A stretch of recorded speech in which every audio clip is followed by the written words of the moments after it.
लोग बात करने वाले हैं डीएनए के बारे में। हम सब जानते हैं कि हमारी बॉडी सेल से मिलके बनी हुई है और जो सेल होता है वो माइक्रोस्कोपिक होता है। उस सेल के अंदर एक और ultra microscopic structure nucleus present होता है। और न्यूक्लियस के अंदर क्या पाया जाता है? हमने पढ़ा है न्यूक्लियस के अंदर जेनेटिक मटेरियल पाया जाता है। जब भी जेनेटिक मटेरियल दिमाग में आता है तो हम सुनते हैं क्रोमेटिन, क्रोमेटिन फाइबर्स, डीएनए के बारे में। तो वही जो डीएनए है उसके बारे में हम आज डिस्कस करने वाले हैं। डीएनए जो होता है न्यूक्लियस में पाया जाता है, यानी ये जनरली एक जैसा मैंने बना दिया एक नॉर्मल सेल है, इसके अंदर ये अपना न्यूक्लियस है और न्यूक्लियस के अंदर एक ऐसा स्ट्रक्चर होता है। डीएनए की जब हम बात करते हैं तो हमारे दिमाग में जो बेसिक स्ट्रक्चर आता है वो कुछ ऐसा आता है, यानी इसके अंदर ये दो टाइप के कोई स्ट्रैंड्स होते हैं, इनको हम स्ट्रैंड्स बोलते हैं, और ये एक दूसरे के अंदर कोइल्ड होते हैं। ये जो है इन्हीं को हम स्ट्रैंड्स भी बोलते हैं, ये इनको हम हेलिक्स भी बोल सकते हैं। डीएनए जो होता है ये दो हेलिक्स से मिलके बनता है, यानी डीएनए एक डबल हेलिकल स्ट्रक्चर होता है। डीएनए की फुल फॉर्म क्या होती है? डीएनए की फुल फॉर्म होती है डीऑक्सी राइबो न्यूक्लिक एसिड। तो ये एक टाइप का न्यूक्लिक एसिड है।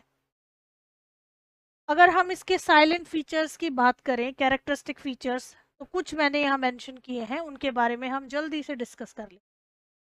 डीएनए हमें पता है एक डबल हेलिकल स्ट्रक्चर होता है, ये दो हेलिक्स से मिलके बनता है।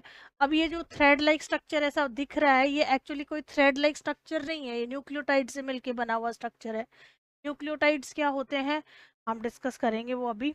वैसे adenine, thymine, guanine, cytosine, uracil ये न्यूक्लियोटाइड्स होते हैं।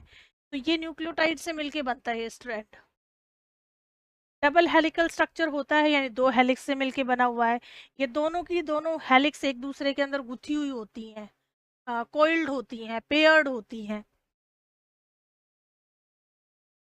और एक दूसरे की कॉम्प्लीमेंट्री होती है। कॉम्प्लीमेंट्री का क्या मतलब होता है? कॉम्प्लीमेंट्री का मतलब होता है कि ये नाइट्रोजन कुछ न्यूक्लियोटाइड बेसिस से मिलके बनती है, और वो न्यूक्लियोटाइड बेसिस जो होते हैं वो पेयर्ड होते हैं। जैसे एडिनाइन जो होता है वो थाइमीन के साथ में बाइंड करेगा, उसके साथ पेयर करेगा। साइटोसिन जो होता है वो ग्वानिन के साथ में पेयर करेगा। फिक्स है कि एडेनाइन थाइमीन के साथ ही करने वाला है। तो ये जो रूल होता है ये कॉम्प्लीमेंट्री रूल होता है। तो ये कॉम्प्लीमेंट्री होते एक दूसरे के साथ में, और कॉम्प्लीमेंट्री रूल को ये फॉलो करते हैं। अब जो डीएनए होता है हमें पता है ये इसमें एक तो न्यूक्लियोटाइड्स होते हैं, डबल हेलिकल स्ट्रक्चर होता है, और इसमें शुगर फॉस्फेट की बैकबोन प्रेजेंट होती है। वो अब हम डायग्राम बनाएंगे उसमें दिखाने वाले हैं। न्यूक्लियोटाइड जो होते हैं इसके अंदर वो बेसिकली चार टाइप के न्यूक्लियोटाइड्स होंगे, adenine, thymine, guanine, cytosine. DNA की बात करें तो आरएनए के अंदर यूरेसिल आ जाता है, थाइमीन चला जाता है।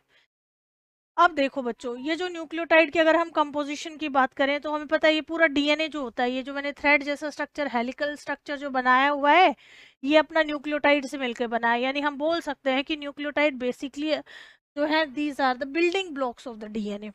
डीएनए पूरा इनसे बनता है, तो ये बिल्डिंग ब्लॉक्स होते हैं। उसके अलावा इसमें क्या होता है? अब न्यूक्लियोटाइड के अंदर क्या होता है? न्यूक्लियोटाइड का भी एक स्ट्रक्चर देखेंगे, उसमें हम देखेंगे शुगर प्रेजेंट होता है एक। डीएनए के केस में उस शुगर को हम लोग डीऑक्सीराइबोस शुगर बोलते हैं।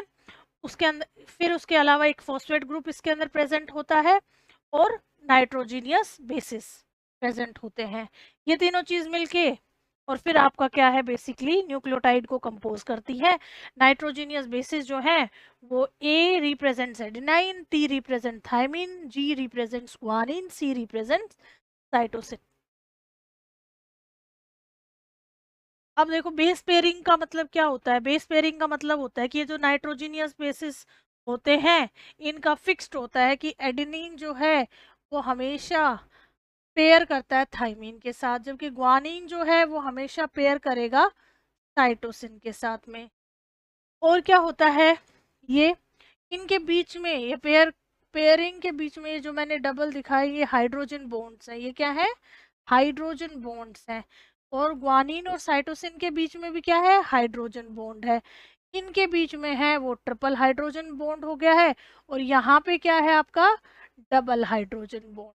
यहाँ पर क्या है, डबल हाइड्रोजन,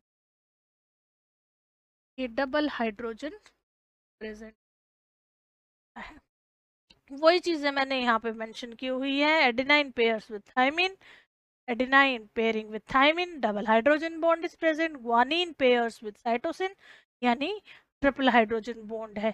ऐसे पेयरिंग जो हो रही है यही एक दूसरे को कॉम्प्लीमेंट कर रहे हैं, यानी ग्वानिन साइटोसिन को कॉम्प्लीमेंट कर रही है, थाइमीन जो है एडेनाइन के साथ कॉम्प्लीमेंट कर रही है।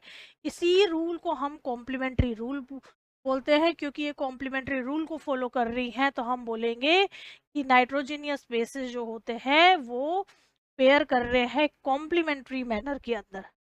तो these are the basic features of DNA. बहुत है, अभी हम नेक्स्ट वीडियो में डिस्कस करेंगे, अभी के लिए यहाँ सम अप करते हैं।